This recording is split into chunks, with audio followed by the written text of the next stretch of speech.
ओम शांति। आज हम एक बहुत ही सुंदर एवं रहस्यपूर्ण टॉपिक लेकर के आए हैं। आज हम काल चक्र के गुह्य रहस्य को समझने जा रहे हैं। जैसे कि कल हमने विस्तार से समझा कि भगवान जब इस धरा पर आते हैं तो उस समय अर्जुन को गीता ज्ञान देते हैं, लेकिन उसी अर्जुन को यह भी कहते हैं कि अर्जुन, यह ज्ञान जो है मैं पहली बार तुझे नहीं दे रहा हूँ। यह ज्ञान मैंने सर्वप्रथम सूर्य को दिया था और सूर्य ने मनु को और मनु ने इक्ष्वाकु को, और फिर ये परंपरा से ये ज्ञान आगे बढ़ा, राज ऋषियों तक आया और राज ऋषियों के बाद में फिर ये ज्ञान तुझ तक पहुँचते तक, वर्तमान समय तक यहाँ पहुँचते तक प्रायः लोप हो गया। अब जब लोप हो गया तब फिर मैं तुझे फिर से वो ज्ञान दे रहा हूँ। तब अर्जुन के मन में सवाल आता है कि मैं कैसे मानूं कि यही ज्ञान आपने पहले दिया, सूर्य को दिया, क्योंकि आप अभी हैं मेरे सामने और मुझे ज्ञान दे रहे हैं, और आप कहते हैं सूर्य को दिया, तो मैं कैसे मानूं? क्योंकि सूर्य तो कल्प के आदि में हो चुके थे, फिर मैं कैसे मानूं? इस बात को हमने कल विस्तार से समझा कि कैसे आदि में ज्ञान दिया था, फिर अर्जुन को दिया, और फिर ये भी कहा कि यदा यदा ही धर्मस्य ग्लानिर्भवति भारत, जब जब धर्म की ग्लानि होती है और होती रहेगी तब तब हम ये ज्ञान देते रहे हैं और देते रहेंगे। तो ये जो काल चक्र है, इस काल चक्र जिसको सृष्टि चक्र कहते हैं, ये समझ में यदि हमें आ जाए तो वास्तव में भगवान के द्वारा गीता में जो दिया जा रहा ज्ञान है वो बहुत जल्दी हमें क्लियर हो पाएगा। क्योंकि तीसरे अध्याय में भी, चौथे अध्याय में भी हमने पढ़कर देखा तो हमें ये महसूस हुआ कि भगवान पास्ट की बात बहुत करते हैं। कैसे कि अर्जुन, पहले भी जनक आदि जो लोग थे वो लोग भी इसी तरह कर्मयोग को जीवन में ला करके मुक्ति को प्राप्त किए हैं। पहले भी ऐसे किया है और हमने पहले भी ये ज्ञान दिया था। और फिर ब्रह्मा के बारे में भी बताया कि कल्प के आदि में ब्रह्मा जो है उन्होंने यज्ञ सहित प्रजा को रच करके उनको कहा था कि यज्ञ कर्म करो। तो बहुत सारी बातें पास्ट की बताते हैं। इससे स्पष्ट होता है कि ये संसार जो है एक चक्र के समान है। जो घटना आज घट रही है हमारे सामने वो पहले भी घटी है, और कब, उसका टाइम क्या है, पीरियड क्या है, वो है 5000 वर्ष। 5000 वर्ष पहले भी वही घटना घटी थी और 5000 वर्ष हो गए अभी गीता ज्ञान दिए, महाभारत युद्ध को हुए। आज पुनः महाभारत युद्ध होने की कंडीशन आ गई है और आज के मनुष्य जो डिप्रेशन में दिखाई दे रहे हैं, तनाव में दिखाई दे रहे हैं, बिल्कुल अर्जुन वाली स्थिति आज भी अधिकांश लोगों की है। और मुझे लगता है इस समय गीता ज्ञान की परम आवश्यकता है जो उस समय अर्जुन को थी। धर्म के मार्ग पर उसे पुनः खड़ा करने के लिए, जो धर्म से विमुख हो रहा था, अपने कर्तव्य से विमूढ़ हो रहा था, उसे अपने कर्तव्य के ओर प्रमोट किया भगवान ने। इसी तरह आज भी, आज के इंसान को भी अपने कर्तव्य की तरफ प्रमोट करने की आवश्यकता है।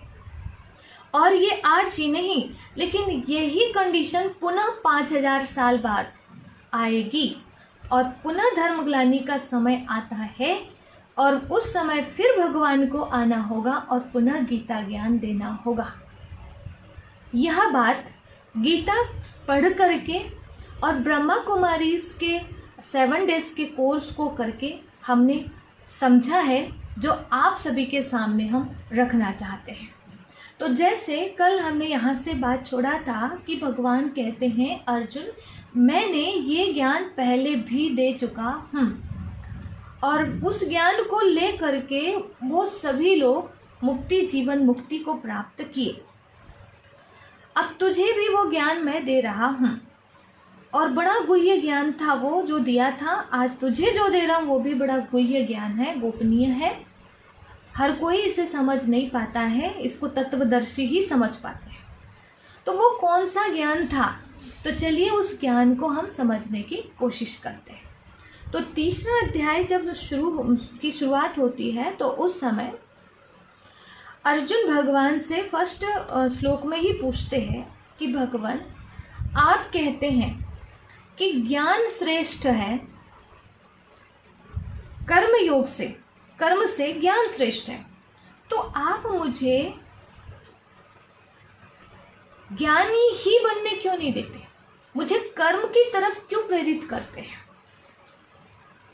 तब फिर अर्जुन कहते हैं, मेरी बुद्धि से भ्रमित होती है, मुझे कोई ऐसा उपाय बताइए कि मेरा उसमें कल्याण हो सके। मैं ज्ञान मार्ग को अपनाऊं या कर्म योग को? ज्ञान योगी बनूं कि कर्म योगी बनूं? क्या करूं मैं? तब फिर भगवान कहते हैं, अर्जुन, ज्ञानी जो होते हैं, उन जो सांख्य योगी होते हैं, वो ज्ञान योग में उनकी निष्ठा रहती है, और जो योगी होते हैं उनकी निष्ठा कर्म योग में होती है। लेकिन चाहे ज्ञान योगी बनो, चाहे कर्म योगी बनो, आपको कर्म तो करना ही पड़ेगा। तो फिर योगी जो हैं उनकी निष्ठा कर्म योग में है, बार बार ये बात कह रहे हैं। तो कर्म योगी बनने के लिए मतलब 3 अध्याय जो हैं, जैसे तीसरा अध्याय कर्मयोग, चौथा अध्याय ज्ञान कर्म संन्यास योग, 5वां अध्याय कर्म संन्यास योग। 3 अध्याय जो है हमें कर्म योग की ओर प्रेरित करते हैं। कर्म योग करो, यही ज्ञान दिया था कर्म योग का भगवान ने अर्जुन को। तो आगे अध्यायों में भी ये बोला गया है, जैसे 8वें अध्याय का 28वां श्लोक जो है उसमें ये बोला, वेदेषु यज्ञेषु तपःसु च दानेषु यत् पुण्य फलम प्रदिष्टम् अतएति तत् सर्वविदं विदित्वा योगी परम स्थान उपेति चाद्यम्। मतलब ये कहा कि वेद से, यज्ञ से, तप से, दान से, वेद पढ़ने से, यज्ञ करने से, तप करने से, दान पुण्य करने से जो पुण्य फल की प्राप्ति होती है, ऐसे हमने सुना है। लेकिन जो योगी होते हैं, योगी परम स्थान उपेति चाद्यम्, मतलब ये कहा कि योगी जो होते हैं वो ये इन सब बातों का निस्संदेह उल्लंघन कर देते हैं कि यज्ञ तप जप से दान से पुण्य फल की प्राप्ति होती है कहते हैं लोग, लेकिन इन सब का उल्लंघन कर जाता है योगी, इन सब बातों का, और उसके बाद भी उस परम पद को प्राप्त करता है। योगी को बड़ा श्रेष्ठ कहा है। और फिर ये भी कहा 6वें अध्याय के 46वें श्लोक में भी कहते हैं, तपस्विभ्यो अधिको योगी ज्ञानीभ्यो मतो अधिक कर्मभ्यश्चाधिको योगी तस्माद् योगी भावार्जुन। मतलब ये कहा कि जो शास्त्र ज्ञानी है उससे भी योगी श्रेष्ठ है, और जो तपस्वी है, मतलब शास्त्र ज्ञानी हो कहो या ज्ञानी कहो, तपस्वी कहो, इन सब से योगी श्रेष्ठ है। और ये एक बात और कहा कि जो सकाम कर्म करने वाले हैं उनसे भी योगी श्रेष्ठ है। और जो योगी होते हैं उनकी निष्ठा कर्म योग में होती है। ये बताने का भाव मेरा ये है कि भगवान योगी की बहुत महिमा किए हैं 8वें अध्याय में, 6वें अध्याय में। और योगी को क्या पसंद है? योगी की निष्ठा किस पे है? कर्म योग में है। अब कर्म योग क्या है? कर्म योग का जो ज्ञान दिया, कर्म योग क्या है उसके लिए ही थोड़ा आगे मैं कर्मयोग की जो डेफिनेशन वो आगे बताऊं, उसके पहले भगवान क्या कहते हैं, फिर से आपको वो चक्र याद आ जाएगा ये बात सुनकर। आगे कहते हैं अर्जुन, ये 3 अध्याय का 10वां श्लोक है, स यज्ञाः प्रजाः सृष्ट्वा पुरा उवाच प्रजापति। मतलब ये कहा कि प्रजापिता ब्रह्मा ने कल्प के आदि में, ध्यान से सुनिएगा, प्रजापिता ब्रह्मा ने कल्प के आदि में यज्ञ सहित प्रजा को रचा, प्रजा को भी रचा, और प्रजा से कहा कि इस यज्ञ के द्वारा आप वृद्धि को प्राप्त हो। फिर अगले श्लोक में कहते हैं कि इस यज्ञ के द्वारा आप अपने अंदर के देवताओं की वृद्धि करो, और फिर देवता क्या करेंगे? तुम्हारी वृद्धि, तुम्हारी उन्नति करेंगे। इस यज्ञ के द्वारा तुम देवताओं को उन्नत करो। उस प्रजा से बोला, इस यज्ञ के द्वारा देवताओं को उन्नत करो और देवता तुम्हें उन्नत करेंगे। इस तरह से एक दूसरे को परस्पर जो है एक दूसरे की उन्नति करो, एक दूसरे की प्रोग्रेस करो, इस तरह से कहा। और फिर कहते हैं कि जब ये यज्ञ के द्वारा यज्ञ कर्म करोगे तो उससे तुम्हारे कर्म बंधन समाप्त होंगे और पाप नहीं होंगे, पुण्य होंगे तुम्हारे। लेकिन यदि यज्ञ कर्म नहीं करोगे तो पाप को प्राप्त होगे। जो यज्ञ कर्म नहीं करता वो पाप करता है। यज्ञ कर्म करके फिर जो बचता है उसको फिर खाते हैं तो फिर ठीक है, पुण्य आत्मा कहलाते हैं। और यदि यज्ञ कर्म नहीं करते और केवल अपने शरीर निर्वाहार्थ ही कर्म करते हैं और विषय भोगों में ही लगे रहते हैं तो वो पाप करते हैं, पाप को खाते हैं, वो चोर हैं। इस तरह से कई बातें कही है गीता के 3 अध्याय में। लेकिन ये सब बातें सुनकर के आपको लग रहा होगा ये सब क्या हो रहा है, ये क्या है यज्ञ कर्म और ये सब। अब यहाँ पर थोड़ा सा और गहराई में जाते हैं। भगवान कहते हैं अन्नाद भवन्ति भूतानि पर्जन्याद अन्न संभवः। मतलब ये कह रहे हैं कि अन्न की समस्त प्राणियों की उत्पत्ति अन्न से होती है और अन्न जो है वो वृष्टि से होता है और वृष्टि यज्ञ से होती है और यज्ञ जो है वो श्रेष्ठ कर्म से होता है। यज्ञ कर्म श्रेष्ठ कर्म से होता है और श्रेष्ठ कर्म जो है वो वेद से होते हैं। और वेद कहाँ से उत्पन्न होते हैं? वेद अविनाशी परमात्मा से उत्पन्न होते हैं। इसीलिए हम कह सकते हैं कि इस संसार में जो भी यज्ञ कर्म हो रहे हैं उसमें अविनाशी परमात्मा समाहित जरूर है। इसीलिए यज्ञ कर्म करो। अब ये थोड़ी कठिन लैंग्वेज थी, अब इसको हम अपने तरीके से समझने की कोशिश करते हैं। तो चलिए, यज्ञ कर्म करना अर्थात जो कहा ना कर्म योगी बनो, यज्ञ कर्म करो। अब यहाँ इस सहज करके समझने के लिए थोड़ा इधर पे नज़र डालिए कि ये है सृष्टि चक्र, संसार चक्र। कल भी जो हमने बात किया था वो यही थी कि भगवान अर्जुन को ये कह रहे थे, अर्जुन समझ लो ये यहाँ पर है कलयुग में, ये कलयुग अर्थात धर्मग्लानि का समय।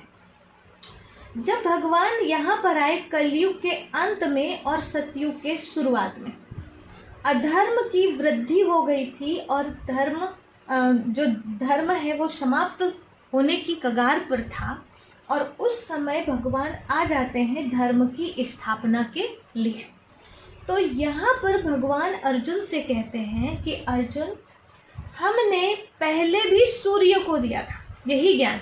तो सूर्य को मतलब ये सतयुग में आने वाली जो आत्माएं थी, इन्हीं आत्माओं ने पिछले बार हम यहीं पर ज्ञान दिए थे, क्योंकि एक चक्र पूरा हो चुका। जब एक चक्र अभी अर्जुन यहाँ पर है इस कलयुग के अंत और सतयुग की शुरुआत में, यहाँ गीता ज्ञान अर्जुन को मिल रहा है। तो इसके पहले गीता ज्ञान कब दिया गया था? 5000 वर्ष पहले, 5000 वर्ष पहले दिया। अब 5000 वर्ष पहले कौन सा समय था? यही समय था, यही कलयुग का अंत था। और फिर यहाँ ज्ञान दिया था, तो ये आत्मा जो सूर्यवंशी घराने में आने वाली सूर्य नारायण जैसी आत्माएं, ये यहाँ ज्ञान लेकर के फिर यहाँ से ज्ञान लेकर धीरे धीरे फिर सतयुग से त्रेता में आई, त्रेता से द्वापर में आई, द्वापर से फिर कलयुग में आ गई। तो इसके लिए गीता के 9वें अध्याय में 20वें-21वें श्लोक में कहा है कि ते तम भुक्त्वा स्वर्ग लोकम विशालम। जब मैंने ये ज्ञान दिया, सोम रस पिलाया, त्रैविदा माम सोम पाहा पूत पापाहा यज्ञैष्टवा स्वर्गतिम प्रार्थयन्ते, बहुत सुंदर श्लोक है 20वां 21वां श्लोक। उसमें देखिएगा तो उसमें ये बोला कि जो सोमरस को पीने वाले, सोमरस माना जो ज्ञान दिया था भगवान ने पिछले बार, उस ज्ञान को लेकर के उन्होंने क्या किया, दिव्यान दिवी देव भोगान, मतलब स्वर्ग लोक के विशाल सुख को भोग कर, ते तम भुक्त्वा स्वर्ग लोकम विशालम, स्वर्ग लोक के विशाल सुखों को भोगा, और क्षीणे पुण्य मृत्यु लोकम विशंति। जब उनके पुण्य क्षीण होने लगे तो फिर कहाँ आ गए, वो मृत्यु लोक में आ गए। तो इस तरह से फिर से कहाँ मृत्यु लोक में आ गए, अब फिर से कलयुग आ गया, फिर से धर्मग्लानि का समय आ गया। जब फिर से धर्मग्लानि का समय आ गया तब फिर मैं आ गया ज्ञान देने के लिए, क्योंकि वो सत्य ज्ञान लोक हो गया। तो फिर ऐसे हर 5000 वर्ष के बाद भगवान इस धरा पर आते हैं और गीता ज्ञान देते हैं। आपसे हम पूछना चाहते कि अभी पिछले बार गीता ज्ञान कब दिया, तो आप सबका यही जवाब है 5000 वर्ष पहले दिया।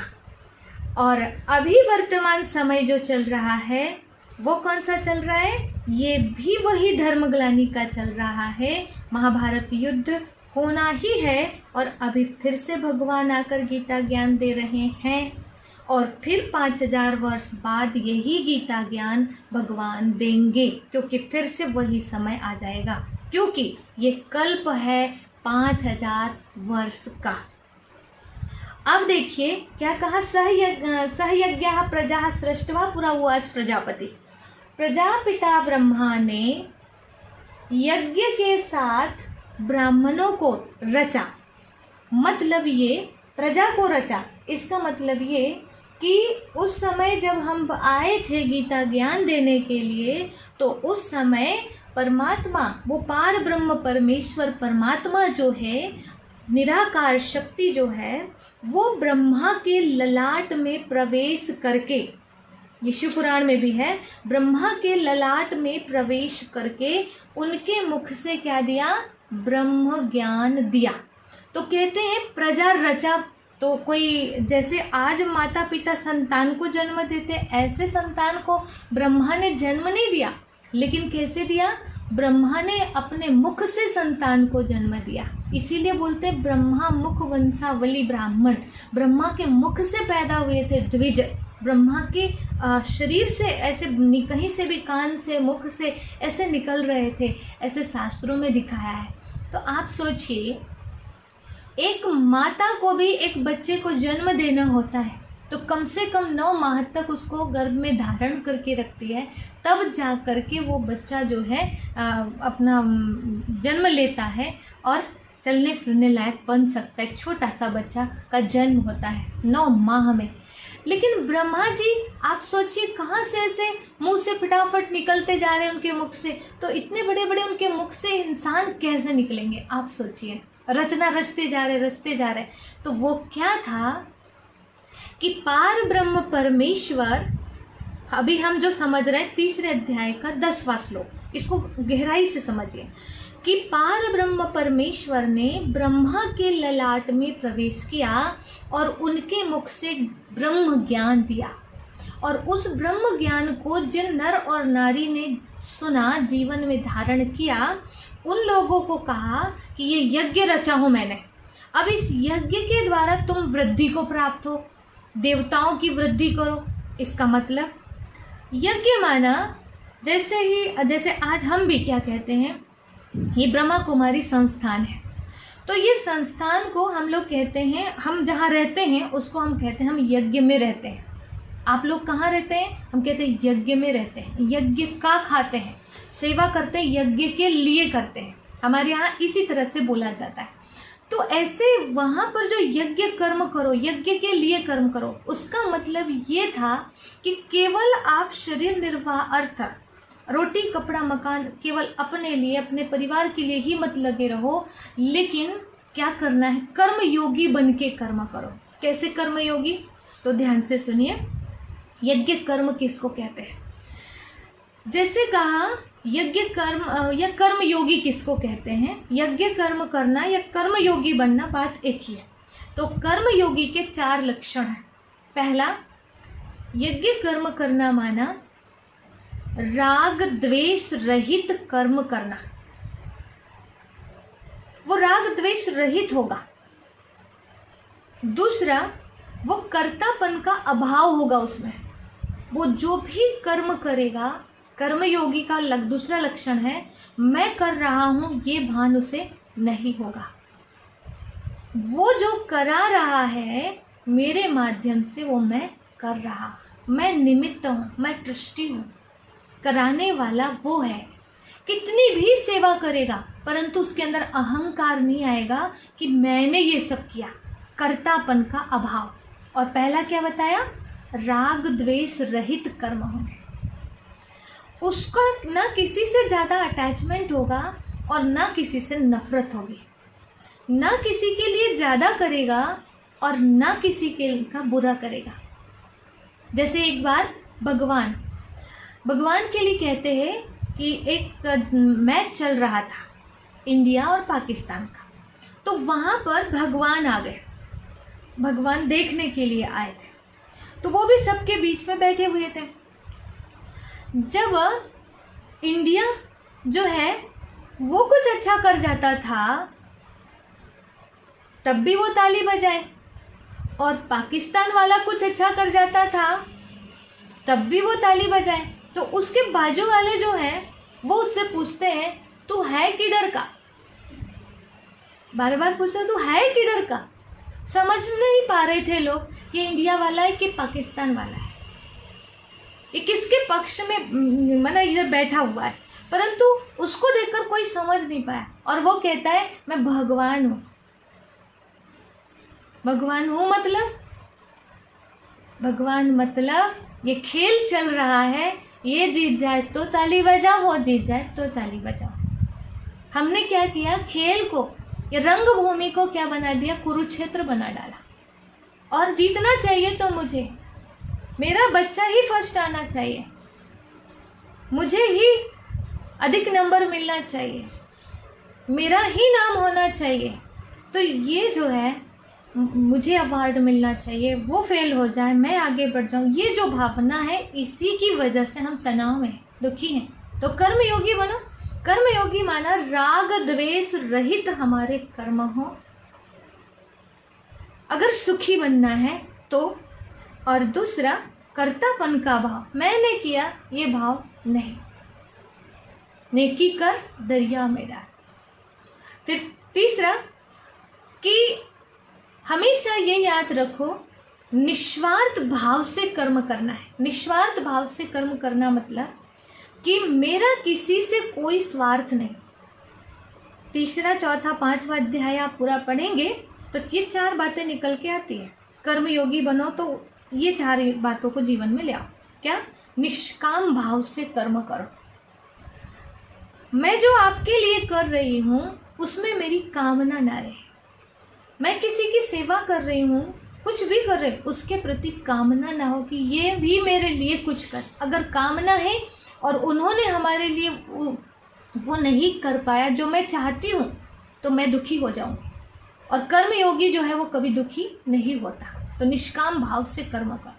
और चौथा जो सबसे ज़्यादा इम्पोर्टेंट है, जो भगवान बार बार अर्जुन को कह रहे हैं कि समष्टि के कल्याण का कर्म करो, मतलब विश्व कल्याण की भावना से कर्म करो। ऐसा नहीं है केवल मेरे बच्चे हैं, मेरी पत्नी है, मेरा परिवार है, मैं इतने, हम सुखी तो सब सुखी, हमको किसी से क्या लेना देना, उतने में सीमित हो। इसको क्या बोला भगवान ने तीसरे अध्याय में? कहते हैं कि वो जो केवल शरीर निर्वार्थ कर्म करते हैं, यज्ञ के लिए कर्म नहीं करते हैं, तो वो पाप करते हैं और खाते भी। अगर यज्ञ के लिए आपने नहीं लगाया मतलब समष्टि के कल्याण के लिए आपने अपना धन नहीं लगाया, तन मन धन नहीं लगाया, तो चोर कहा उसे। तो ये कब सिखाया भगवान ने, ये 4 बातें कब सिखाई भगवान ने? तो देखिए यहाँ कलयुग के अंत समय में जब सतयुग आने वाला था, यही है वो धर्म ग्लानि का समय। यहाँ पर परमात्मा आते हैं, पार ब्रह्म परमेश्वर। और तीसरे अध्याय के 10वें श्लोक के अनुसार देखें तो पार ब्रह्म परमेश्वर ब्रह्मा में प्रविष्ट होकर ब्रह्मा के द्वारा यज्ञ रचते हैं और उस यज्ञ का सिस्टम ऐसा बनाते हैं, ये 4 प्रकार के कर्म यहाँ पर होने चाहिए। तब इंसान जो है एकदम ट्रस्टी बन जाता है, निष्कामी बन जाता है, जो भी सोचता है विश्व कल्याण के प्रति सोचता है, और इस तरह से राग द्वेष रहित उसका जीवन बन जाता है। और उसका जीवन जैसे सूर्य का है, चांद का है, इसको किसी से कोई कामना नहीं, ऐसे अपना जीवन भी बन जाता है। और जब कामनाएं ही खत्म, इच्छाएं ही समाप्त हो गई कि कर्म करता जा, फल की इच्छा मत रख, जब ये बात आ गई, कर्मण्येवाधिकार रस्ते महाफलेषु कदाचन, फेमस श्लोक है, ये अपना श्लोक है। तो ये जो है, इसको प्रैक्टिकल जिसने कर लिया वो सदा सुखी बन जाता है, संतुष्ट हो जाता अपने जीवन से। तो ऐसा जीवन बनाने के लिए कहा यहाँ कलयुग के अंत में। इसके पहले ऐसा जीवन नहीं था, इसी वजह से दुखी हो गए, अशांत हो गए। जैसे संसार से भी इतना खींचने की कोशिश किया, इतना खींचने की कोशिश किया, बहुत ज़्यादा प्रकृति से बहुत ज़्यादा प्रकृति का शोषण किया, पशुओं का शोषण किया, प्रकृति का शोषण किया, इंसानों का शोषण करने लगे। अगर हम किसी से ले रहे थे तो उनको देने की भावना भी होनी चाहिए, लेकिन देना जैसे कि समाप्त हो गया, खींचना और जितना जल्दी से जल्दी, जैसे नहीं वो मुर्गी अंडे वाली बात, हाँ, वो मुर्गी का जो मालिक था वो उसने देखा रोज रोज अंडे देती है, अगर इसको काट ही लो तो सारे अंडे साथ में निकाल। अब ये क्या हो गया, शोषण हो गया। तो इसी तरह से लोगों ने सोचा कि हम बहुत ज़्यादा खींच ले प्रकृति से, इंसानों से, पशुओं से, और ये खींचने की वजह से ये ऐसे कोरोना जैसी समस्याएं आई हमारे सामने, और ऐसी ही समस्याएं बढ़ेंगी। लेकिन यदि तालमेल बनाकर रखे प्रकृति के साथ, सबके साथ, तो ऐसे संकट नहीं आते हैं। तो ये जो शोषण की विधि है, इसको हमने यहाँ तक अपनाया, इस वजह से हम दुखी हुए। अब ये 4 क्वालिटी, पहला राग द्वेष रहित जीवन, दूसरा निष्काम भाव, तीसरा कर्तापन का अभाव, चौथा समष्टि के कल्याण, संसार विश्व कल्याण की भावना से हम कर्म करें। ये 4 बातें हमारे जीवन में आ जाती है तो नर से हम नारायण बनते, नारी से हम लक्ष्मी बनते। और यही यज्ञ कर्म है। और ये यज्ञ कर्म करने के लिए भगवान कहते इससे देवताओं को उन्नत करो। तुम्हारे अंदर जो देवताई संस्कार है, देवता को उन्नत करो मतलब कोई देवता बढ़ने लग जाएंगे ऐसा नहीं, लेकिन हम लोग जो हैं पहले क्या थे वही चीज तो समझाते हैं। तुम ही पहले देवता थे, तब तो ये बात बोला ना कि दिव्यान दिवी देव भोगान, मतलब पहले तुमने सोमरस पिया, ज्ञान सुना, उसके आधार पर स्वर्ग के सुख भोगा, और फिर उसके बाद क्षीणे पुण्य मृत्यु लोकम विशंति, पुण्य क्षीण होने से फिर तुम मृत्यु लोक में आ गए। तो यहाँ पर हमने वो पुण्य कर्म, वो 4 बातों को जीवन में धारण किया, हमारा जीवन श्रेष्ठ बना, हम मानव से देव बने। फिर देव बन करके क्या होता है, मतलब वो यज्ञ कर्म हम जो करते हैं उससे हमारे अंदर देवताओं की वृद्धि होती है। और अभी देवताई संस्कार नहीं है हमारे अंदर, अभी कौन से संस्कार, आसुरी संस्कार आ रहे। कौन से, काम, क्रोध, लोभ, मोह, अहंकार, ईर्ष्या, द्वेष, घृणा, नफरत, बैर, ये सब चीजें आ गई। इसी को आगे चल के बताया, इसी बात को तीसरे ही अध्याय में आगे कहते हैं, अर्जुन कहते हैं कि भगवान कहते हैं अर्जुन तुम स्वधर्म में स्थित हो जाओ, स्वधर्म के लिए लड़ो। पर धर्म जो है ना वो बड़ा भयानक है, डरावना है, भले अच्छा लगता हो लेकिन उसमें डर है। और स्वधर्म जैसा भी है उसमें रहो, स्वधर्म स्थित रहो, तो इसमें तुम्हारा कल्याण निश्चित है, तुम सुखी रहोगे, भय नहीं रहेगा। तो स्वधर्म क्या है और परधर्म क्या है? कई बार क्या होता है, आज के समय में तो पूरे वर्ल्ड में अधिकांश लोगों को यही बात, गीता की ये बात जल्दी उठा लेते हैं और सीधे कहते हैं भगवान ने कहा है कि अपने धर्म के लिए लड़ो, अपने धर्म के लिए लड़ो। अब अपना धर्म जो है वो कौन सा है? हम सोचते हैं हिंदू हमारा धर्म है, मुस्लिम हमारा धर्म है, ये धर्म। हिंदू मुस्लिम वाले धर्म की बात नहीं की है भगवान ने। अगर की होती तो उसका अगला श्लोक पढ़ के देखिए आप, वहाँ कौन सी बात की है? बहुत सुंदर बात की है कि अर्जुन स्वधर्म के लिए लड़ो। मतलब स्वधर्म क्या है? जब अर्जुन को ये स्वधर्म वाली बात कही ना, तो अगले श्लोक में अर्जुन कहते हैं कि भगवान ये बताइए आप कि ये अचानक हम लोगों से बलात्कार कौन करा देता है, गलत कर्म कौन करा देता है? हम भी तो नहीं चाहते ना, पर ये कौन कराता है? तब फिर क्या कहते हैं, उसके अगले श्लोक में कहते हैं अर्जुन, कामेश क्रोधेश रजोगुण समुद्भव महासन महापापमा विद्धि वैरिणम। मतलब ध्यान से सुनिएगा कि काम एस क्रोध एस रजोगुण समुद्भव, काम और क्रोध जो है ये रजोगुण से उत्पन्न, काम और क्रोध ये खा डालने वाला है, कभी ना अघाने वाला है। इसी को महावैरी, महासन महापापमा विद्धि वैरिणम, ये बहुत बड़ा वैरी है, यही तुझसे पाप कराता है और इसको वैरी जान और इसे बलपूर्वक मार डाल। क्या कहा? किसको मार? ये काम और क्रोध जो है ये ही तेरे बैरी है, तू इनको बलपूर्वक मार डाल। तो श्रीमद् भगवद गीता किसको मारने के लिए कह रही है? स्वधर्म क्या है? स्वधर्म माना सुख, शांति, प्रेम, आनंद, पवित्रता, ज्ञान और शक्ति। अपना धर्म क्या है? ये 7 गुण आत्मा के धर्म है। कौन कौन से? सुख, शांति, प्रेम, आनंद, पवित्रता, ज्ञान और शक्ति। और ये 7 गुणों को जीवन में हम धारण कर लेते हैं, आचरण में ले आते हैं, हम आध्यात्मिक बन जाते हैं। इस धर्म को आचरण में लाना ही आध्यात्मिकता है। और परधर्म क्या है? काम, क्रोध, लोभ, मोह, अहंकार।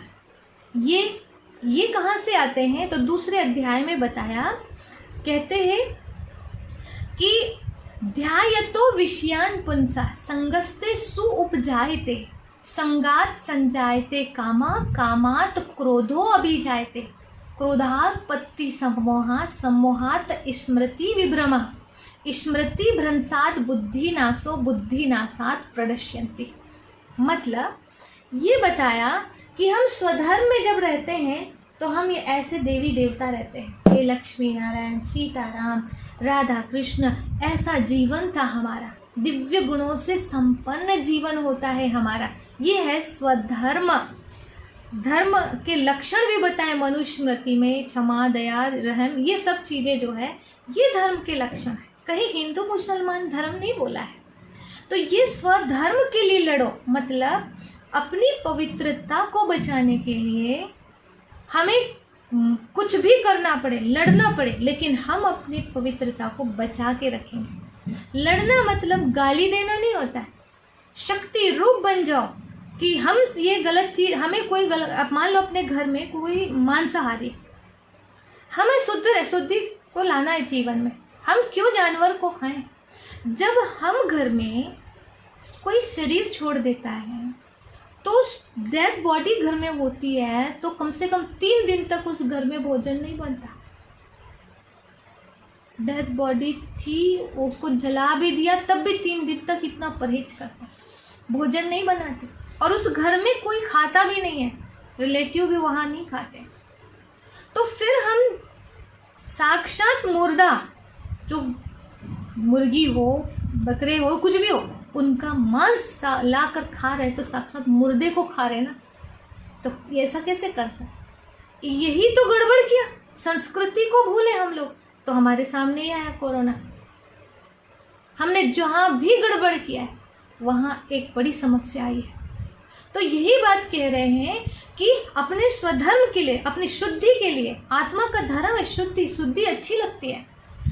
हम अपनी शुद्धि को बनाए रखने के लिए यदि हमारे घर वाले हमें जबरदस्ती खिलाते हैं, हम वहाँ पावरफुल हो जाए, हम शक्तिशाली बन जाए, शक्ति रूप हो जाए, वहाँ पर हम ऐसी गलत चीज़ें स्वीकार नहीं करेंगे, नहीं खाएंगे। तो ये है लड़ना, मतलब अपने धर्म के लिए उठ खड़ा हो, युद्धाय कृत निश्चया। भगवान कह रहे उत्तिष्ठ है कौन्ते युद्धाय कृत निश्चय, उठ खड़ा हो और युद्ध कर। शांति को बनाए रखना है हमें, चाहे कुछ भी हो जाए। प्रेम जो है, हमारा प्रेम भाव बना रहे। तो ये दिव्य गुणों को जीवन में धारण करना है और इनको बनाए रखने के लिए हमें शक्ति रूप बनना पड़ेगा, हमें युद्ध करना होगा, यहाँ पर कोई कंप्रोमाइज़ नहीं चलेगा, ये बात समझाई गई है। और फिर ये कहा कि जब हम स्वधर्म में स्थित रहते हैं तो हमारा जीवन ऐसे देवताओं जैसा रहता है। लेकिन ये जो कहा ना अगला श्लोक, दूसरे अध्याय का जो श्लोक बताया कि जब से इंसान के अंदर ये काम क्रोध लोभ मोह अहंकार कहाँ से आ रहे हैं, ध्यायतो विषयान पुंसा, मतलब जब तुम विषयों का चिंतन करते हो, विषयों माना देहधारियों का चिंतन करने लग जाते हैं, शरीर का चिंतन। जैसे कोई आ रहा है, हमने उसकी बॉडी को देखा तो हमारे अंदर दो प्रकार के विचार हैं। बहुत सुंदर है तो उसे देख करके हम प्रभावित हो जाएंगे, आकर्षण में फंस सकते हैं और कहेंगे बहुत सुंदर है, बहुत अच्छा है। और बहुत गलत मना कुछ बदसूरत है तो हम क्या कहेंगे, ये बहुत बदसूरत, उससे नफरत आएगी। और अच्छा है तो उसे देखकर प्रभावित हो जाएंगे, बहुत अच्छा, आकर्षित, उससे लगाव हो जाएगा। तो ये दो घटना घट सकती है। तो यहाँ राग भी आ जाएगा, द्वेष भी आ सकता है बॉडी को देखने से। तो काम वासना बढ़ रही है, क्रोध भी उत्पन्न हो रहा है। ये सब कहाँ से उत्पन्न हो रहा है? ध्यायतो विषयान पुंसा। जब विषयों का चिंतन करते हैं तो हमारे अंदर आसक्ति उत्पन्न होती, कामनाएं उत्पन्न होती। कामनाएं जब उत्पन्न होती है और वो यदि पूरी नहीं होती है तो क्रोध उत्पन्न होता है। ध्यायतो विषयान पुंसा संगस्ते सु उपजायते संगात संजायते कामः। कामनाएं उत्पन्न जब होती हैं और वो पूरी नहीं होती है तो क्या होता है? कामात क्रोधो भी जायते, क्रोध की उत्पत्ति होती है। क्रोधात्पत्ति सम्मोहा, क्रोध से हमारा मूढ़ भाव उत्पन्न होता है, सम्मोह का भाव उत्पन्न होता है। सम्मोहात स्मृति विभ्रमा, सम्मोह से क्या होता है? स्मृति में भ्रम पैदा हो जाता है। और स्मृति भ्रंशात बुद्धि नाशो, स्मृति में भ्रम आ जाने से बुद्धि का नाश होता है। और बुद्धि नाशात प्रणश्यन्ति, बुद्धि के नाश हो जाने से सब कुछ नष्ट हो जाता है, इंसान अपनी स्थिति से गिर जाता है, अपने स्वधर्म से गिर जाता है। तो स्वधर्म आत्मा का स्वधर्म है। 7 गुणों से संपन्न जो हमारी स्थिति है वो देवताओं वाली, इसी को बोलते हैं दिव्यता। इनमें दिव्यता थी और यहाँ से देह अभिमान बॉडी कॉन्शियस में आए, सोल कॉन्शियस समाप्त हो गया, मतलब आत्म भाव खत्म हुआ। बॉडी कॉन्शियस में आ गए तो क्या हुआ? हमारे अंदर काम क्रोध लोभ मोह अहंकार सब कुछ आने लगे, बढ़ने लगे।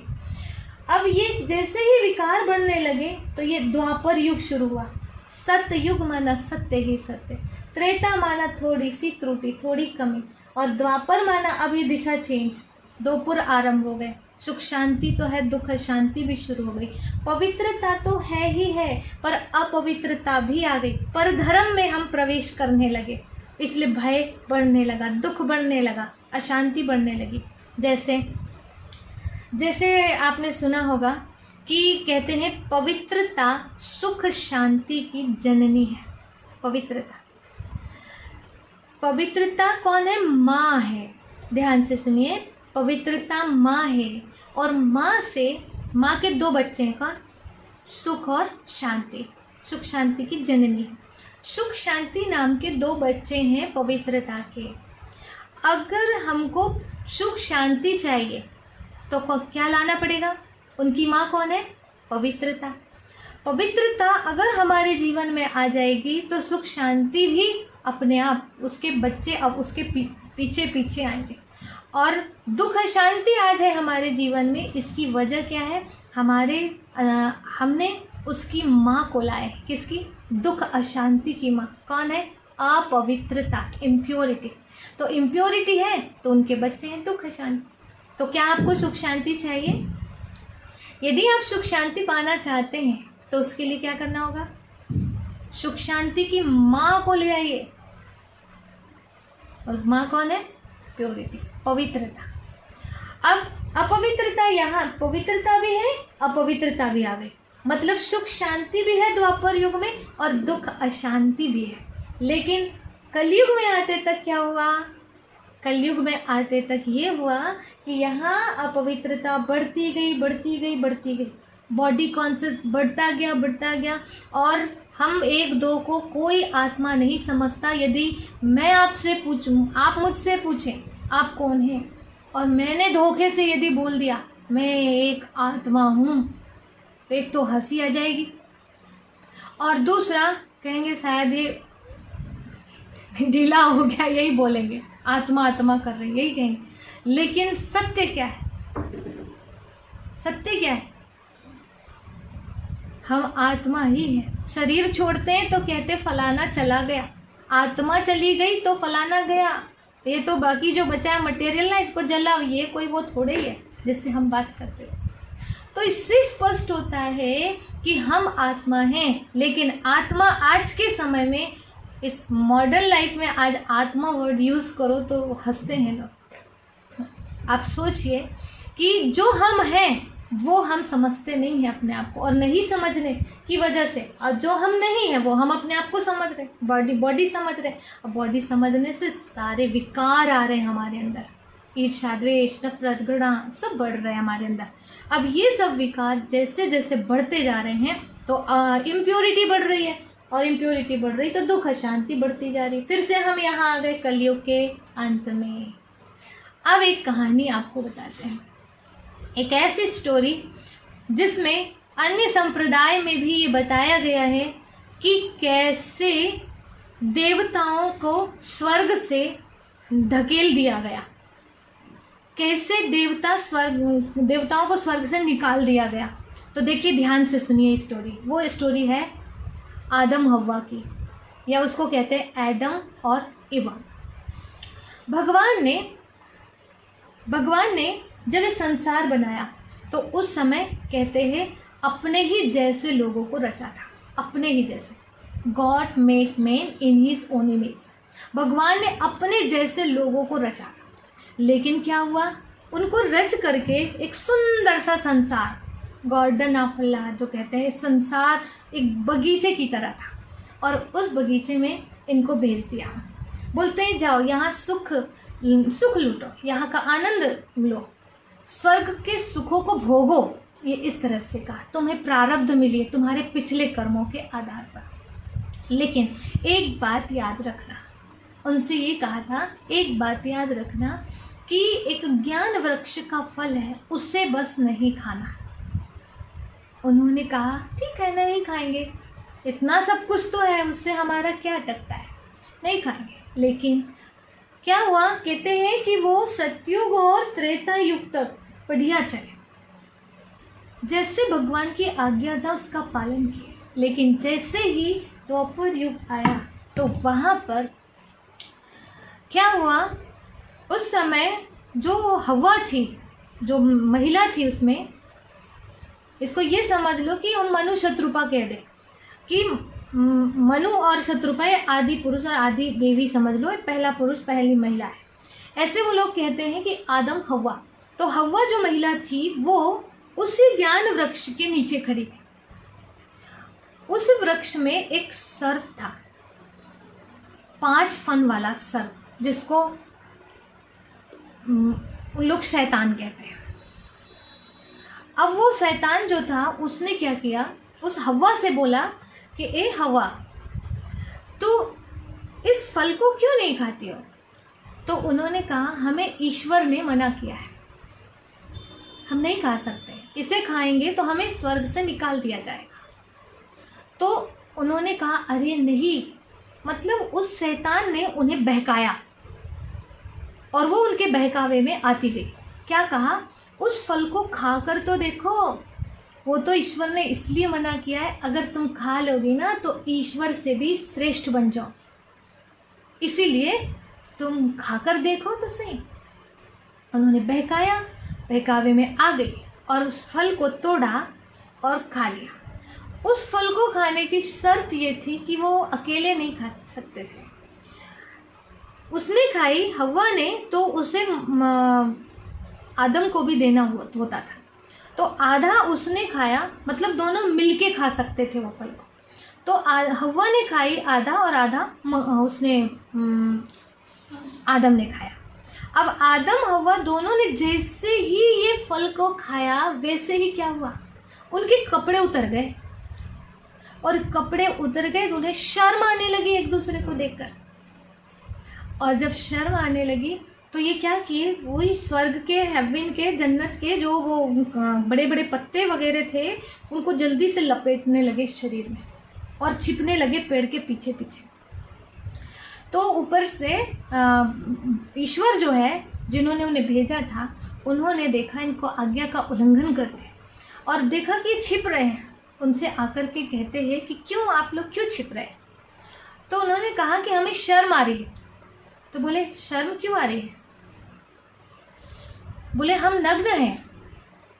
बोले तुम्हें ये ज्ञान कहाँ से हुआ? क्या तुमने ज्ञान वृक्ष का फल खा लिया? तो कहा हाँ। मनु ने, मतलब ये समझ लो आदम, उन्होंने कहा हाँ खा लिया। बोले क्यों खाया? मेरी आज्ञा का उल्लंघन क्यों किया? तो कहा इसने बोली, शत्रुपा ने बोला था। तो इशारा उस तरफ कर दिया। तो शत्रुपा से जैसे पूछा तुमने क्यों खाई?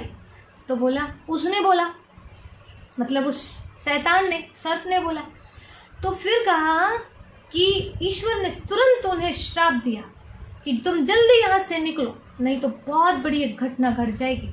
और इस तरह से उन्हें श्रापित किया भगवान ने। कैसे श्रापित करना, मतलब क्या? कोई भगवान किसी को श्राप नहीं देते, परंतु उन्होंने अपने कर्म बिगाड़ा, अवज्ञा किया, उल्लंघन किया आज्ञा का। इस वजह से उनके साथ ऐसे हुआ। क्या हुआ कि श्राप ये मिला कि आज के बाद जो आदम ने बोला, हव्वा की तरफ इशारा किया और हव्वा ने उस सर्प की तरफ, शैतान की तरफ इशारा किया। तो कहा आज के बाद जो तुम्हारे बच्चे होंगे ना, वंशज पैदा होंगे ना, वो एक दो पर आरोप लगाते रहेंगे। उसके पहले तक कोई आरोप नहीं लगाते थे किसी को, कोई झूठ नहीं, कोई आरोप नहीं, दोषारोपण नहीं। ये दोषारोपण वहां से शुरू हुआ, ऐसे बताते, इसको भी समझेंगे आप। दूसरा श्राप दिया शत्रुपा को कि आज के बाद तुमने पहले गलती की है, महिला ने। तो कहा आज के बाद तेरी जिंदगी के सारे निर्णय पुरुष करेगा और तू उसका मुंह देखेगी। तीसरा श्राप उसी महिला को दिया कि अब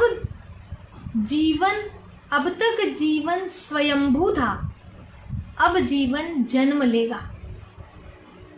अब तक जीवन स्वयंभू था, अब जीवन जन्म लेगा और तुझे 9 माह तक गर्भ धारण करके रखना पड़ेगा और तुझे प्रसव पीड़ा भी सहन करनी पड़ेगी। और पुरुष को श्राप दिया कि अभी तक तुझे परिश्रम नहीं करना पड़ता था, लेकिन अब जो है तू परिश्रम करेगा तो पेट भरेगा और नहीं तो भूखा मरेगा। इस तरह से उन्होंने श्राप दिया और उनको स्वर्ग से धकेल दिया, बाहर निकाल दिया। और फिर वो दुखी रहने लगे, मारे मारे फिरने लगे, परेशान रहने लगे। कहने का मतलब ये कहानी तो हो गई पूरी, लेकिन इस कहानी का भाव ये है, यहाँ पर फिर से आइएगा। अभी भगवान आकर यही बात समझा रहे हैं कि ये सतयुग में हम बहुत अच्छे थे, त्रेता युग में भी बहुत अच्छी स्थिति थी। ये देखिए, ये पोजीशन सतयुग की, ये ऐसी पोजीशन इस स्वास्तिका की, ये स्वयं के अस्तित्व को बताने वाला चित्र है। यहाँ हम ऐसे थे, मतलब देने वाले, ऐसे क्या होता है, देते हैं आशीर्वाद, देने की प्रक्रिया चलती है। देने वाले थे माना देवता थे, लेकिन यहाँ थोड़ी डाउन पे आ गई। अब थोड़ा क्या हुआ, कलाएं कम होती जा रही हैं, क्षीण होती जा रही हैं और गिरती कला आ रही है। और फिर उसके बाद द्वापर में ये पोजीशन आ गई, ये मांगने वाली पोजीशन। दुखी हो गए, अपवित्रता आ गई, दुखी हो गए, अशांत हो गए, मांगने लगे सुख शांति दो, हे भगवान सुख शांति दो, मांगने लगे। तो यहाँ पर वही गलती हुई थी जो अपवित्रता जो हमने बताया, जो आदम हवा या कहो मनुष्य कृपा से यही गलती हुई कि इन्होंने भगवान की जो आज्ञा थी यहाँ कर्मयोगी बनो, कर्मयोगी बनने को कहा था, परंतु ये यहाँ तक तो ठीक रहे, फिर यहाँ से सिस्टम को गड़बड़ कर दिया इन्होंने। तो यहाँ से आज्ञा का उल्लंघन करने की वजह से वो फल कौन सा है, वो फल है काम विकार, जो तीसरे अध्याय में बोला जा रहा है। सबसे बड़ा, अर्जुन पूछते हैं हमसे गलत काम कौन करवाता है, तो कहते हैं ये काम जो है, रजोगुण से उत्पन्न काम और क्रोध, ये तेरा सबसे बड़ा बैरी है, ये इसको तो बलपूर्वक मार डाल। यही बात उस समय भी यहाँ पर बोला था जब पिछले बार भगवान आए थे, और वहाँ पर काम विकार पर विजय प्राप्त करा करके नर को नारायण, नारी को लक्ष्मी बनाए। लेकिन फिर से वही सिस्टम पे वही चला, सत्युग त्रेता द्वापर, द्वापर से फिर वही काम विकार में प्रवेश हो गए, देहाभिमान, देह देखने लगे, देह के पीछे आकर्षित हुए और धीरे धीरे ये सब शुरू हो गया। तो वो फल कौन सा था, काम विकार का फल, और उसको कौन खाता है, स्त्री पुरुष दोनों को मिलकर खाना होता है, भोग विलास जिसको कहते हैं। और भोग विलास जैसे जीवन में आया तो वहाँ से क्या हुआ, उसके पहले ये भोग विलास जब आया जीवन में द्वापर युग से, उसके पहले जो थे ये लक्ष्मी नारायण, ये भी तो पति पत्नी थे, सीताराम ये भी तो पति पत्नी थे, लेकिन ये भोगी जीवन वाले नहीं थे, ये संपूर्ण पवित्र थे। इनकी जो संतान होती थी वो स्वयंभू कहलाती थी, इसलिए बोला पहले जीवन स्वयंभू था, लेकिन अब जीवन जन्म लेगा। तो यहाँ पर जीवन कैसे होता था, योग बल से होता था। इसको कहते, ब्रह्मा ने जब सृष्टि रची थी तो संकल्प से सृष्टि रची थी, सहयज्ञ प्रजा सृष्टवा पुरावाच प्रजापति। तो यहाँ पर क्या हुआ, संकल्प से सृष्टि रची थी, लेकिन संकल्प इतना योग बल जमा किया करवाया था यहाँ, और वो सब आत्माएं योग बल के द्वारा संतान को जन्म देती थी। लेकिन क्या हुआ, ये योग बल छेड़ हो गया, ते तम भुक्तवा स्वर्ग लोकम विशालम क्षीणे पुण्य मृत्यु लोकम विशंति, और मृत्यु लोक में आ गए। और यहाँ आने से फिर क्या हुआ, हम भोगी बन गए, योगी जीवन खत्म, भोगी जीवन शुरू। फिर अनेक रानियां रखने लगे, पता नहीं, ये सब द्वापर युग की कहानी तो आपको पता ही है। राजा दासी, शादी में दासियां भी आती थी, उनके साथ में कई तरह की बातें, ये सब सुना। तो ये वासना दिनों दिन बढ़ती गई बढ़ती गई बढ़ती गई, और जैसे जैसे बढ़ता गया तो भोगी जीवन शुरू हुआ, योग बल क्षीण हो गया, तो फिर गर्भधारण करना पड़ा। गर्भधारण, इसके पहले यहाँ की जो देवियाँ थी ये गर्भधारण नहीं करती थी। क्यों? क्योंकि इनके अंदर रजोगुण ही नहीं था। क्या बोल रहे हैं, रजोगुण से उत्पन्न काम और क्रोध जो है ये ही तुमसे गलत कर्म करवाता है। रजोगुण ही नहीं था यहाँ, तो विष्णु जी को सतोगुणी कहते हैं। आज भी आप देखिए, जो कन्या होती है, पवित्र किसको मानते हैं, जो छोटी छोटी कन्याएं होती है, 9-10 साल से छोटी कन्याएं, जिनमें रजोगुण नहीं है, उन कन्याओं की पूजा करते हैं, उनको देवी मान के उनको भोजन कराते हैं। जैसे देवियों की पूजा करते हैं ऐसे उन कन्याओं की पूजा की जाती है।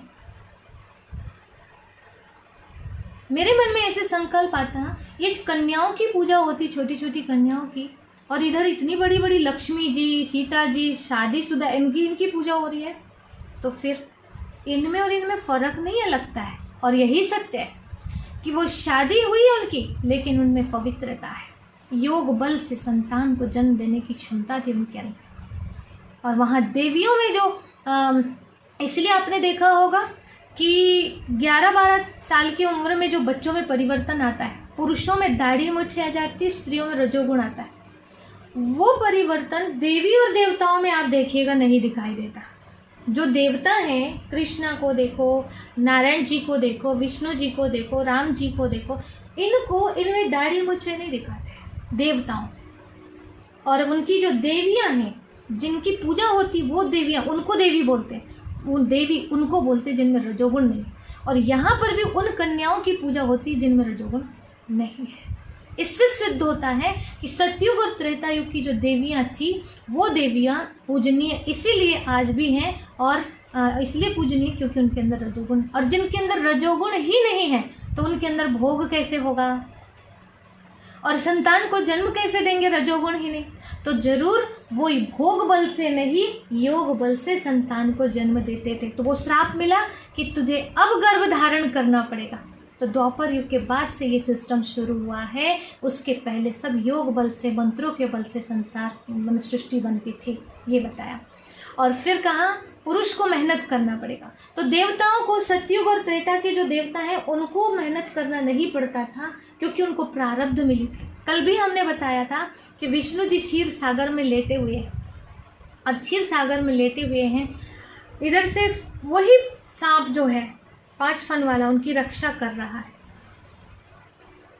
अर्थात प्रकृति के 5 तत्व उनकी रक्षा कर रहे हैं, खिला रहे, पिला रहे, सब कुछ कर रहे। इसीलिए कभी आपने नहीं देखा होगा लक्ष्मी जी को चूल्हा जलाते नहीं देखा होगा, भोजन बनाते नहीं देखा होगा, और विष्णु जी को, नारायण जी को कभी खेत में हल चलाते नहीं देखा होगा, काम पर जाते नहीं देखा होगा, या बोल रहे मेरे ऑफिस में मैं लेट हो रहा हूँ, मैं ऐसे कभी नहीं सुना होगा। क्योंकि ये सब उनको नहीं करना पड़ता था, क्योंकि वहाँ पर सब कुछ जो है प्रकृति ही करती थी उनके लिए। लेकिन यहाँ से जब ये गलती किए तो अपना मालिकपना, अधिकारपना वो समाप्त हो गया, और प्रकृति भी हमको सहयोग देना बंद करने लगी, और अभी तो प्रकृति हावी होने लगी हमारे ऊपर। और फिर उसमें श्राप जो बताया, पहले महिलाएं जो थी मतलब पति पत्नी दोनों सीट पर बैठते थे सिंहासन पे, और द्वापर युग से महिलाएं पीछे हो गई। तो बोला ना तुमने गलती किया है, इसलिए तुम्हारे निर्णय आज के बाद पुरुष करेगा, और महिलाओं को पीछे कर दिया गया। जब हम गलती कर सकते हैं तो हमें पीछे किया जा सकता है, तो अब हम गलती हम ही सुधारें ना। अगर आगे आना है तो अधिकार मांगने के बजाय हम क्या करें, हम आगे आए, गलती सुधारें, हमको अधिकार फिर से मिलना शुरू हो जाएंगे। इसलिए गीता में कहा है आत्मा स्वयं का उद्धार स्वयं करती और स्वयं को गर्त में स्वयं डालती। अच्छा, फिर इस तरह से हमारा पतन होता गया, सारा हम श्रापित होने लगे अपने गलत कर्मों की वजह से, अपवित्रता आ गई, और फिर कलयुग में हम सब पहुंच गए। यहाँ पर सब रजोगुण वाले, स्त्री पुरुष सब रजोगुण से भरे। रजोगुण की अति, इसी वजह से आज सबसे ज़्यादा रजोगुण बढ़ चुका है, तमोगुण में बदल गया। कैसे? पहले तो एक मर्यादा थी, लेकिन आज वो मर्यादा को भी तोड़ डाले कि आज छोटी छोटी कन्याओं से दुष्कर्म हो रहे हैं। और क्या क्या जो अपने शास्त्रों में बताया है, जब कलयुग का अंत समय आ जाएगा उस समय कौन से लक्षण होंगे, धर्मग्लानि का समय जो होगा, धर्मग्लानि के लक्षण बताए हैं। मैं शॉर्ट में बताती हूँ कि पहला लक्षण, कन्या अपने मुख से वर मांगने लगेगी। ये सब रजोगुण की अति के लक्षण है।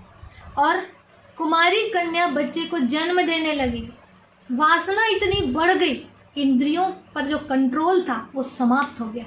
कुमारी कन्या बच्चे को जन्म देगी।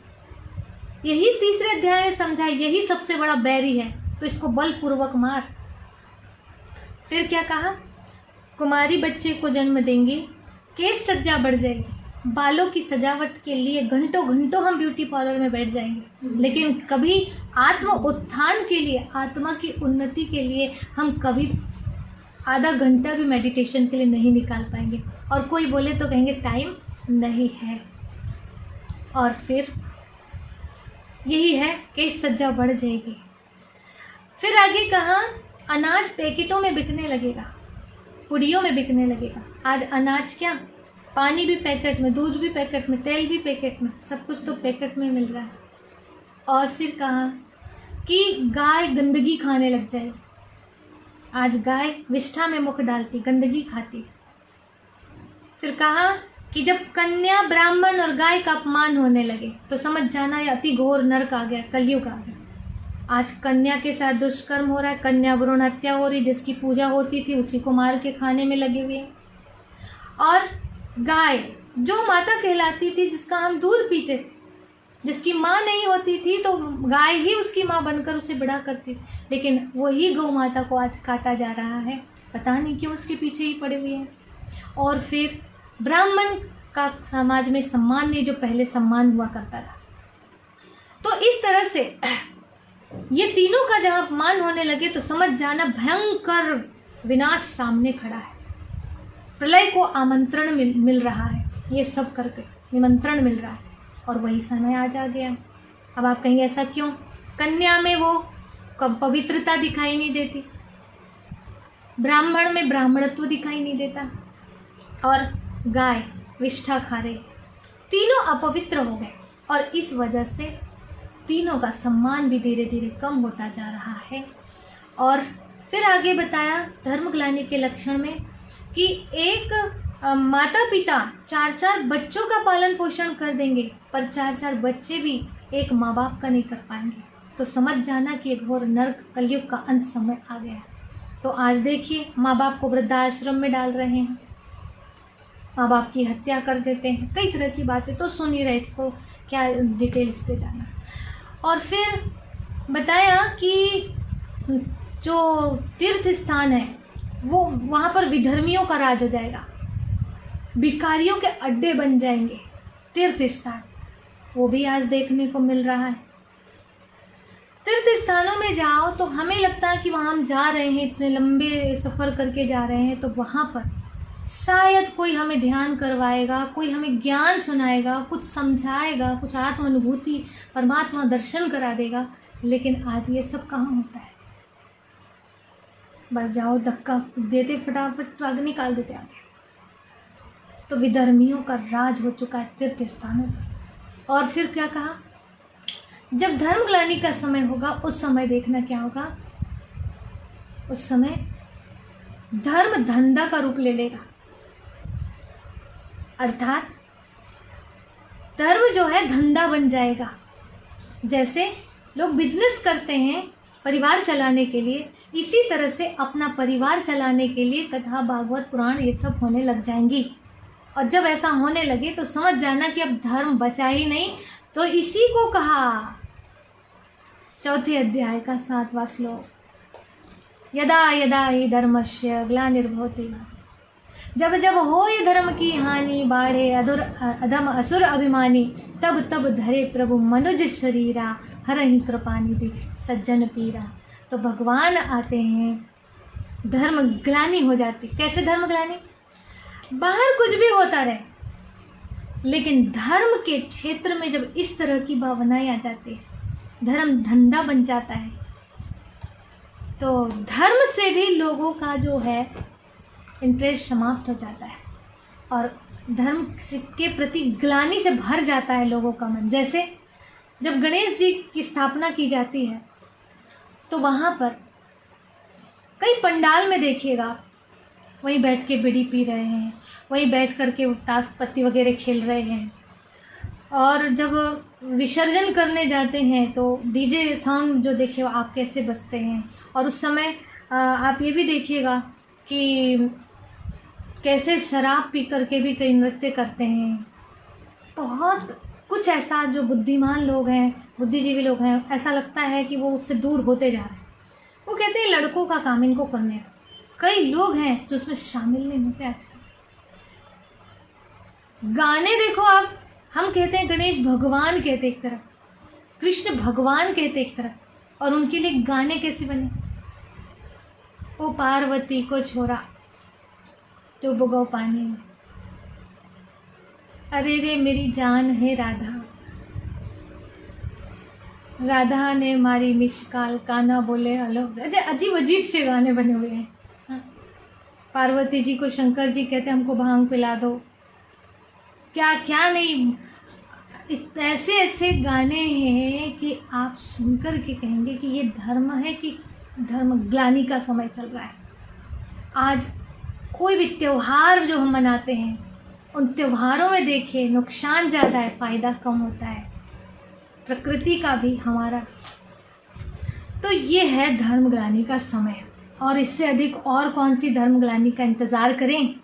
इस धर्मग्लानि में अगर भगवान नहीं आएंगे, जब एक लड़की के श्राप से कंस को बोलती है, जिस लड़की को पटक रहे थे, उस कन्या ने बोला ऊपर जाके कि कंस तू मुझे क्या मारता है, तुझे मारने वाला तो मेरे पीछे पीछे है। उसने भगवान का सिंहासन हिला दिया। इतनी कन्याएं जो जिनकी भ्रूण हत्या हो रही, क्या इनका श्राप नहीं लगेगा? क्या भगवान नहीं आए होंगे? आ चुके हैं। एक द्रौपदी का चीरहरण हो रहा था, उस दुर्योधन दुशासन को सबक सिखाने के लिए भगवान को आना पड़ा। तो इतनी सारी कन्याओं के साथ आज जो हो रहा है, महिलाओं के साथ जो हो रहा है, क्या भगवान बैठे होंगे ऊपर? बैठ ही नहीं सकते, वो आ चुके हैं, अभी आकर गीता ज्ञान दे रहे हैं। यही वो समय है धर्मग्लानि का, और ये संधि काल चल रहा है। ये देखिए, कल हमने आपको बताया था, क्या बताया था कि एक एक युग की आयु जो गड़बड़ हो गई है। कैसे? कलयुग की आयु बोला 4,32,000 वर्ष मनुष्यों की गणना के अनुसार, और देवताओं की गणना के अनुसार कलयुग की आयु है 1200 वर्ष। अब 1200 वर्ष का कलयुग है, ये सही गणना है 1200 वर्ष। तो कलयुग 1200 वर्ष है। अब यहाँ देखिए, ये स्वास्तिक का चित्र जो है, ये क्या बता रहा है? सतयुग 1250, त्रेता 1250, द्वापर 1250, कलयुग भी 1250 वर्ष का। लेकिन देवता की गणना क्या बोल रही है? 1200 वर्ष। तो उसका मतलब ये कि कलयुग के 1200 और सतयुग के 1200 वर्ष मान लीजिए, तो 100 वर्ष कहाँ गए? कलयुग के 50 वर्ष और सतयुग के 50 वर्ष, ये 100 वर्ष किसके होते हैं? तो हमारे पुराण कहते हैं कि ब्रह्मा की आयु 100 वर्ष की होती है। ब्रह्मा की आयु कितनी है? 100 वर्ष की। तो गीता में भी 3रे अध्याय में बताया कि ब्रह्मा के द्वारा जो यज्ञ रचा था, और उस समय ब्रह्मा ने जो प्रजा को रचे थे और प्रजा को परिपक्व बनाने के लिए जो कर्मयोग सिखाया था, उस कर्मयोग को पूरा बुद्धि में बिठालने में उनको कितना टाइम लगा था? 100 वर्ष लगा था। और वो 100 वर्ष में उन्होंने अधर्म का नाश कर दिया। अधर्म मतलब कोई अधर्म नाम का राक्षस नहीं बैठा है, या दुर्योधन दुशासन नाम के कोई उनको मार डाल नहीं बोल रहे। क्या बोल रहे? ये काम क्रोध जो दुश्मन है, बैरी है तेरे, इनको मार। तो क्या किया? काम वासना का प्रतीक दुशासन को बना दिया, और लोभ का प्रतीक, अहंकार का प्रतीक दुर्योधन को बना दिया, और जितनी गलत आदतें हैं उन सब को कौरव पार्टी में डाल दिया, और बोलता है इनको मार। ऐसे समझाया गया है वहां पर, बुराइयों को मार। गीता में पूरे श्लोक में बुराइयों को मारने कहा है, कहीं किसी व्यक्ति को मारने के लिए नहीं बोला गया है। इस बात को समझना चाहिए हम सभी लोगों को। और फिर जैसे ही हमारे अंदर के ये बुराइयां, काम क्रोध लोभ, मेरे अंदर का काम क्रोध लोभ जो है वो समाप्त होता है, वैसे ही क्या होता है? अधर्म मेरा समाप्त और मेरे अंदर हो गई धर्म की स्थापना। तो क्या कहा? तू स्वधर्म में स्थित हो जा। स्वधर्म मतलब आत्मा के 7 गुणों को जीवन में ले आ, आचरण में ले आ, आध्यात्मिक बन, और जो काम क्रोध लोभ मोह ईर्ष्या द्वेष घृणा नफरत बैर आ गए, उसको मार डाल और 7 गुण को अपने अंदर स्थापित कर दे। अब यहाँ पर कलयुग अंत में जिन लोगों ने ऐसे किया, ये कलयुग में तो पूरे जितने लोग हैं ना, सबको ये ज्ञान मिला। किसी को अर्जुन जैसे मिला तो किसी को धृतराष्ट्र जैसे मिला। मतलब कोई डायरेक्ट भगवान के पास बैठ के शरणागति होकर के शिष्य बनकर सुन रहे हैं, शरण में जाकर समझकर सुन रहे हैं सुधरने के भाव से, तो कई लोग टीवी में सुन रहे हैं अलग अलग स्थानों पर। जैसे संजय टीवी के माध्यम से नहीं दिखा रहा है धृतराष्ट्र को। धृत माना अंधा, राष्ट्र माना देश। ऐसे सभी देश हैं जिनमें अंधत्व भरा है और सभी जगह वो ज्ञान पहुंच रहा है, गीता का ज्ञान। लेकिन कुछ लोग हैं जो धृतराष्ट्र जैसे सुन रहे, मतलब सुधरने का भाव नहीं है। वो कह रहे हैं कि हम उनको बार बार बोला जा रहा है सुधर जाओ, समझ जाओ, पर वो सुधार करना नहीं चाहते। और अर्जुन है तो सुधार करता जा रहा है। तो जो सुधार कर लिया उसने अपने अंदर धर्म की स्थापना कर लिया, अपने अंदर के अधर्म का नाश कर लिया, तब जाकर। और सही बात है, मेरे साथ यदि आपने गलत व्यवहार किया और भगवान बोले इनको मार दो, तो मुझे मारने में टाइम नहीं लगेगा, धड़ाधड़ मार दूंगी। लेकिन यदि भगवान मुझे बोले कि तुम्हारी जो ये आदत है ना, कौन सी, लेट उठने की, उसको छोड़ दो, तो ये आदत छोड़ने में मुझे टाइम लग सकता है। मेरी आदत है कुछ तंबाकू खाने की, बीड़ी पीने की, उसको छोड़ने बोलो तो उसमें मुझे समझ में आएगा, उसे छोड़ने में मैं जो है रोना धोना दिखा सकती हूँ भगवान के सामने। तो अर्जुन का जो रोना धोना है दुश्मनों को मारने के लिए नहीं है, वो अपनी ही गलत आदतों को छोड़ने का रोना धोना है। और यही हमें सब अभी करना होगा। बुरी से बुरी आदतें, गलत से गलत आदतें, जो अधर्म पक्ष के वाचक हैं, उनको अभी फिनिश करना होगा। जो कर देगा वो सतयुग में आ जाएगा। तो ये 100 वर्ष में ब्रह्मा के द्वारा पार ब्रह्म परमेश्वर भगवान कार्य कर रहे हैं। 85 वर्ष हो चुके हैं। अब आप अंदाजा लगाइए कितने वर्ष बचे। 100 वर्ष में काम पूरा होना है और विनाश होगा अधर्म का, कलयुग का और सतयुग की स्थापना। ये नहीं कह रहे दुनिया खत्म होगी, नहीं बोल रहे, लेकिन रूपांतरण होगा, महान परिवर्तन होगा कि यहाँ पर जो अच्छाइयों को धारण कर लेंगे उनसे स्वर्ग की स्थापना होगी, और जो बुराइयों को नहीं छोड़ पाएंगे तो उनके सहित ही विनाश करना पड़ेगा। क्योंकि एक नई दुनिया बनाने के लिए भगवान को इसकी फिनिशिंग तो करनी ही पड़ेगी। अब आप कलयुग के विनाश में सहयोगी बनना चाहते हैं तो आप कलयुग को धारण करिए, अधर्म को धारण करके रखिए, और सतयुग की स्थापना में मददगार बनना चाहते हैं तो सतयुग के अर्थात अच्छाइयों को धारण करके अपने जीवन को श्रेष्ठ बना लीजिए। उनके लिए अंत समय में क्या होगा? अंत समय में ऐसे लोगों का कोई बाल भी बाका नहीं कर सकता, कुछ भी नहीं होगा। महाविनाश भी आ जाए सामने तो वो अधर्म को ही खत्म करेगा। जिसमें धर्म है उसको आज भी आने वाली नहीं है। शरीर तो सबको छोड़ना है, परंतु एक होता है प्यार से और एक होता है मार से। तो वो हमारे ऊपर है। अभी समय की पुकार है। अभी के लिए कहते हैं धर्म कर्म निश्चित करो, सुनकर समय पुकार, और जग में आए किस लिए इसका करो विचार। तो समय की पुकार क्या है? ये कलयुग जाने वाला है, सतयुग आने वाला है, और अभी भगवान कह रहे हैं आत्मशुद्धिकरण कर लो। अर्थात यहाँ के नर को नारायण बनना होगा, यहाँ की नारी को लक्ष्मी बनना होगा। इनमें योग बल था, अपने में योग बल बढ़ाना होगा। अपने अंदर जो अपवित्रता है, काम क्रोध लोभ मोह अहंकार, उसको हमें खत्म करना होगा। खत्म करना नहीं है, सिर्फ स्वधर्म में स्थित होना है, दिव्य गुणों को अपनाना है। और फिर देखिए कैसे बुराइयां अपने आप छूटती है, पता भी नहीं पड़ेगा।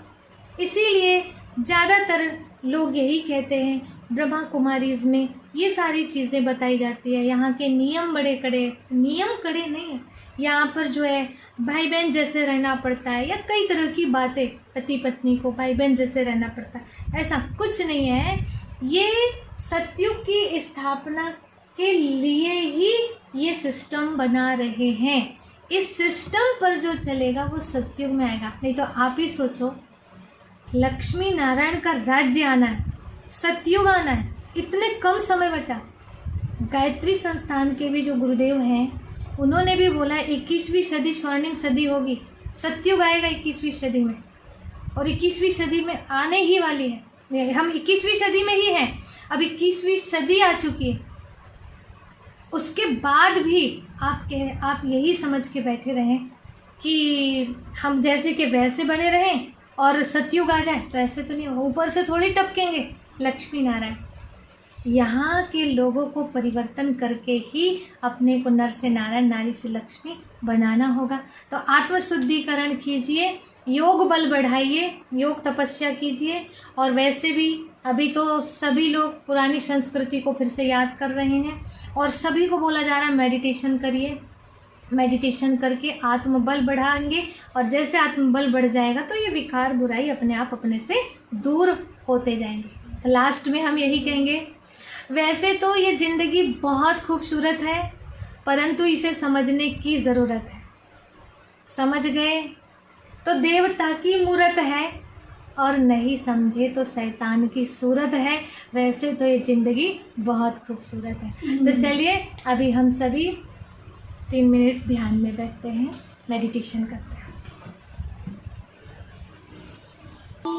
और मैं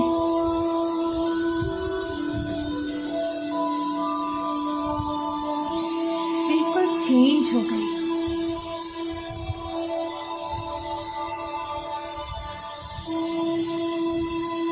अब मैं सर्व आत्माओं को ऐसे ही देव रूप में देखती